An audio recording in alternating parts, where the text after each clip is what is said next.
Mutton చుక్కా చేశాను 1.5 కేజీకి. So final texture ఇలా ఉంటుంది.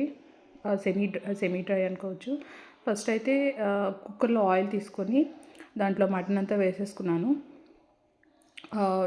ఆయిల్, మటన్, దాని తర్వాత కొంచెం పసుపు, ఉప్పు వేసుకోవాలి. అదంతా ఒకసారి కలబెట్టేసి జస్ట్ ఒక 1 గ్లాస్ వాటర్ వేసుకున్నాను, అంటే అడుగంటకుండా అంతే. సో ఉడికినాక పక్క తీసి పెట్టుకోవాలి మటన్.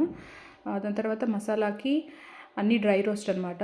ఎండుమిరపకాయలు, బిర్యానీ ఆకు, చెక్క, లవంగాలు, మిరియాలు, తర్వాత జీలకర్ర, సోంపు, ధనియాలు, తర్వాత కరివేపాకు, ఇవన్నీ డ్రై రోస్ట్ చేయాలండి. డ్రై రోస్ట్ చేసుకొని కొంచెం మంచి వాసన వస్తుంది కదా, అప్పుడు తీసి పక్కన వేసుకొని మిక్సీ చేసుకోవాలి. మిక్సీలో మరీ మెత్తగా వేసుకోకండి, కొంచెం లైట్గా ఇట్లా గరుగ్గా అట్లా కోర్స్గా ఉండాలి. తర్వాత ఒక ప్యాన్లో ఆయిల్ తీసుకొని ఆనియన్స్, పచ్చిమిరపకాయలు ఇవన్నీ వేగినాక అల్లం వెల్లుల్లి వేసుకోవాలి. దాని తర్వాత మనం ఉడికించి పెట్టుకున్న మటన్ని వాటర్తో సహా వేసేసుకోవాలి. ఓకే, ఆ వాటర్లోనే మటన్ ఇంకా ఉడకాలన్నమాట. సో ఫ్రై లాగా కదా ఇది, బాగా ఉడకాలన్నమాట. అందుకే సో నేనైతే మసాలా అంతా వేసేసుకొని స్లోగా కుక్ చేసుకోవాలి. సో అది కుక్ అవుతూ ఉంటుంది. కుక్కర్లో ఆల్మోస్ట్ 90% ఉడికింది.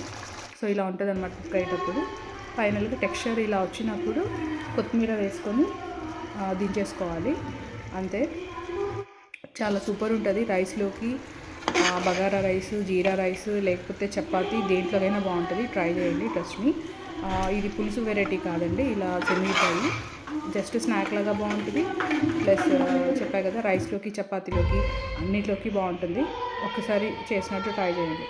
Thank you.